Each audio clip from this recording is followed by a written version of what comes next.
With the rise of influencers and social media seemingly everywhere, I think we need to start spreading de-influencing more. Especially as a teenage girl myself, I know we are so impressionable to be influenced by all these consuming and materialistic things, clothing, skincare, beauty, appliances, everything, you name it. And also as us girls, it's not uncommon to always want to be going shopping, having retail therapy, seeming like you need to solve your problems by buying things. And then you see something being promoted, you add it to your cart, and scrolling through online shopping browsers, and then you get your parcel and you get the dopamine rush, and then it slowly dies down and the cycle just keeps repeating. It's because it's meant to be like this. Social media is literally a marketing tactic. It plays to our insecurities, makes you feel like you need things when you don't. It builds trends so you feel like you're missing out if you don't join in. And seeing all these girls who seem to have everything and spend hundreds and even thousands on shopping sprees and unboxing hauls. But this is a major issue, not only for your wallet, because you're definitely spending more money than you need to,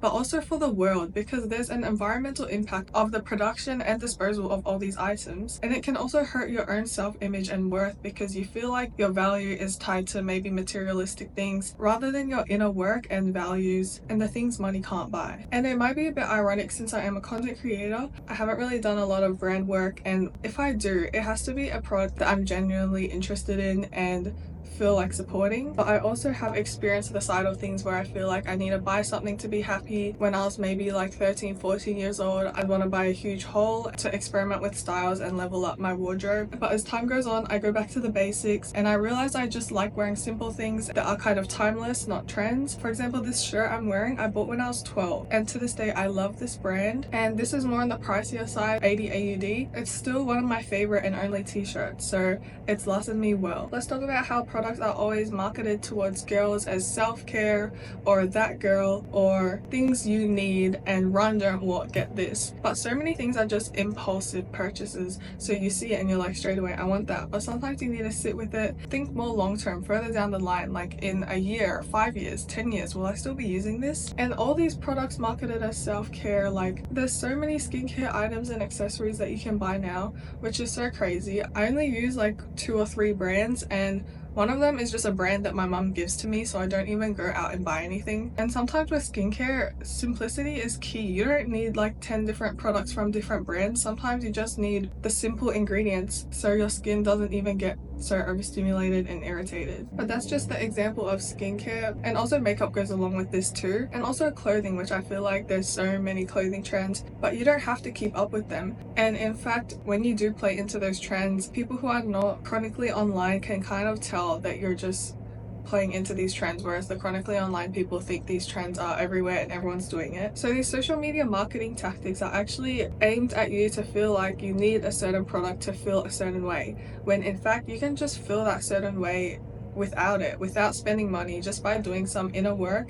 Because a lot of times you buy things to fill a void inside yourself. For example, like when I get these clothes, I'll finally look good, but really you can start feeling that way with already what you have. And that doesn't mean to not buy any skincare or makeup, because clearly I have makeup and clothing and all of that stuff, but I literally use the cheapest makeup ever from like the pharmacy and budget stores, and I've used the exact same products for a whole year straight without having to buy any single new makeup. I can show you right now. This makeup pouch I use for my makeup every single day. This concealer was $10 and I got it from Korea. When you buy concealer in Australia, it's like $50, and yet this is all I use for concealer and skin sometimes. These lip glosses were literally $2-3, and I use them almost every single day. Those are just my personal examples. You don't need to splurge on makeup and skincare when other things do the exact same job. But other than all these like psychological needs, buying all these things is not good for your wallet either. You don't really want to spend all your hard-earned money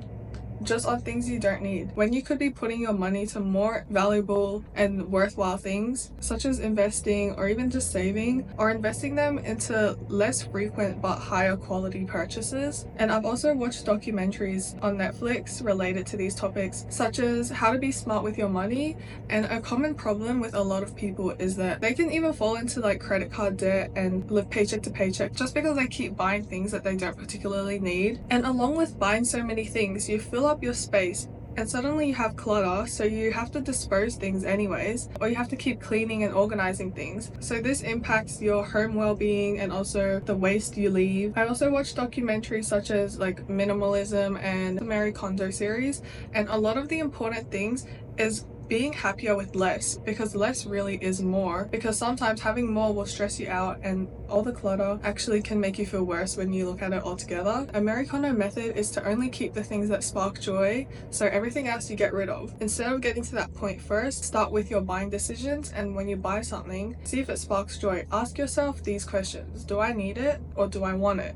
And do I love it or do I like it? A need and a love is what you want the answer to be to buy something, but a want and a like is not really worth it. But consumerism also really impacts the environment. For example, like all the factories where people are being paid minimum wage and in harmful environments just build up to waste, and then the waste itself has to be disposed somewhere in our planet, and then we build up huge landfills on our earth which impact the surrounding environment, like the water, the air. Our world is just slowly degrading due to our own actions, and even in some poorer environments and countries, they have to deal with like waste being polluted in their own villages. So we all need to be more mindful and intentional with our consumption. I talked about this with intentional digital consumption, but this is now about intentional purchasing consumption. Challenge yourself to buy only what you need and what you love. And if you want to buy a product or something, make sure you buy it once you've almost finished with another product, or you are finished with a product. Learn to find your own style, so don't be defined by trends. Learn what you really love and what kind of products you see you will sustain for years on end. And sometimes you just need something simple. For example, there's so many journal companies, but I use these journals every day and I got them for free because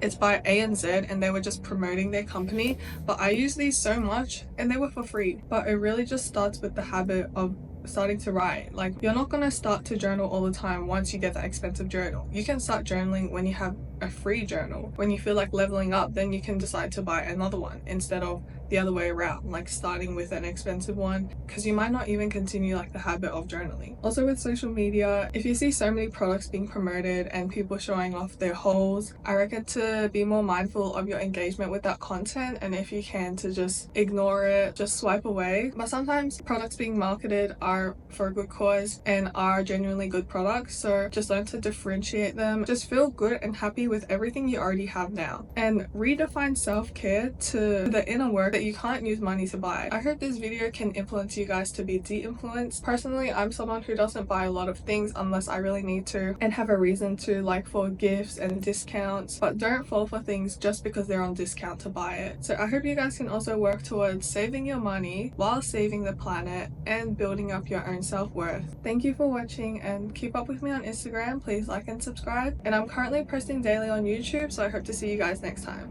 Bye.